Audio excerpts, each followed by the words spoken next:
Baik, saya sudah bersama dengan kriminolog. Ini ada Mas Tikrok di sini. Mas Tikrok, terima kasih Mas Tikrok ya.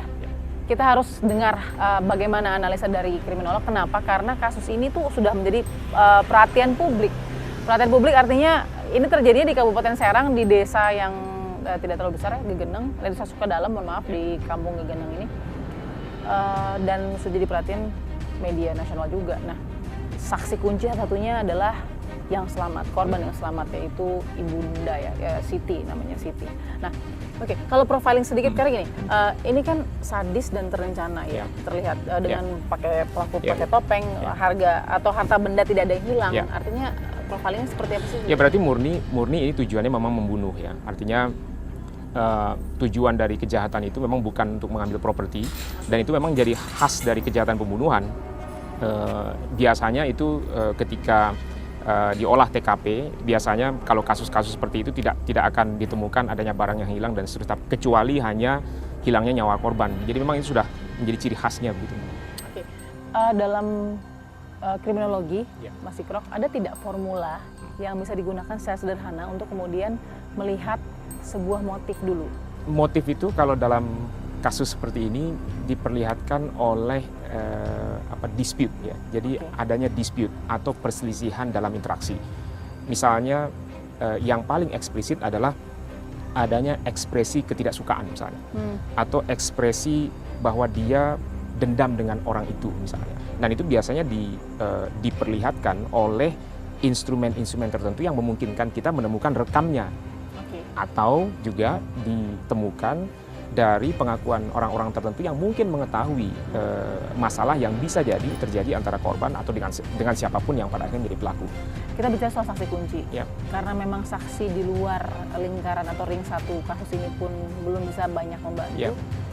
Saksi kunci ini letaknya dalam pengungkapan seperti apa sih? Ya, pasti, apakah hanya dengan pengungkapan tunggal dari Ibu Siti ini akan bisa kemudian mengungkap? Kemungkinan pertama adalah bisa jadi persoalan hanya dihadapi oleh korban laki-laki yang dewasa. Atau bisa jadi ini adalah problem keluarga. Kalau misalnya problem keluarga, tentu saksi kunci yang kondisinya sekarang dalam perawatan mungkin bisa mengungkap siapa yang pada akhirnya bisa menjadi potensial offender. Tetapi kalau misalnya problemnya ada pada relasi individual yang terjadi antara korban laki-laki dewasa, misalnya dalam konteks ini si ayah dengan orang lain, nah mungkin bisa jadi ada kebuntuan tertentu yang dihadapi oleh polisi. Tapi saya harus kembali ke profiling sedikit, Mas Isro. Ini kan ada anak balita 4 tahun. Katakan punya dispute soal sengketa uang dan lain segala macam. Kenapa ada anak balita 4 tahun yang mungkin tidak mudah juga untuk dia mengenali siapa pelaku, itu juga dihabisi? Ada dimensi psikologis sebenarnya. Kriminologi tidak bisa menjangkau itu, tapi ada sebagian pendapat yang mengatakan mengapa kasus pembunuhan atau sebuah peristiwa pembunuhan itu harus menjadikan orang tertentu yang diasumsikan tidak selayaknya menjadi korban, tapi menjadi korban. Misalnya dalam konteks kasus yang kemarin adalah anak yang masih berusia 4 tahun. Dengan menjadikan korban tertentu yang selayaknya tidak menjadi korban, bisa jadi itu adalah ekspresi dari problem yang sangat besar sekali, sehingga untuk menyelesaikan persoalan itu tidak cukup dengan hanya melakukan kekerasan kepada 2 orang yang berstatus dewasa, tapi juga harus melibatkan orang-orang lain yang sebenarnya itu tidak pantas untuk menjadi korban. Terakhir Mas Isrok, meskipun banyak kasus yang tidak kemudian terungkap, kali ini Anda optimis nggak dengan? Saya kira optimis. Ya tentu ada bukti petunjuk. Karena karakteristik dari kejahatan pembunuhan selalu berkaitan dengan interaksi antar manusia, jejaknya pasti ada. Gitu. Baik, Mas Tikrok Sulin, terima kasih kriminolog kita yang sudah kemudian memberikan analisanya tadi cukup detail ya.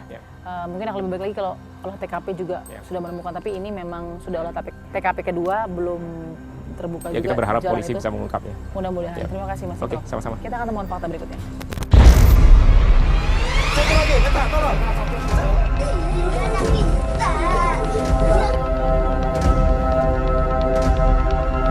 Tampaknya kasus pembunuhan satu keluarga di Kabupaten Serang, Banten masih membutuhkan waktu yang lebih lagi untuk mengungkap misteri pelaku bertopeng yang mengeksekusi almarhum ayah dan anak balitanya, namun luput menghabisi sang ibu yang kini masih bertahan hidup dan dalam perawatan intensif serta perlindungan pihak berwenang. Polisi pun masih bekerja keras untuk mengungkap siapa kedua pelaku bertopeng yang diduga bermotifkan dendam karena tak ada satupun barang berharga di rumah yang hilang.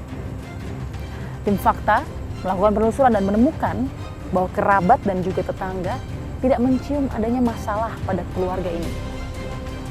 Ada pelajaran yang bisa kita petik dari sini, yaitu untuk mengaktifkan lagi fungsi dari rukun tetangga dan rukun warga agar meningkatkan kepekaan dan kewaspadaan demi keamanan bersama, hingga mungkin saja bisa mempercepat dan mempermudah kerja penyelidikan aparat kepolisian. Harapan yang sangat tinggi disampaikan oleh keluarga agar pelaku segera ditangkap dan menerima sesuai hukum yang berlaku. Saksikan terus Fakta setiap hari Senin pukul 20 waktu Indonesia Barat bersama saya Balkis Manisang.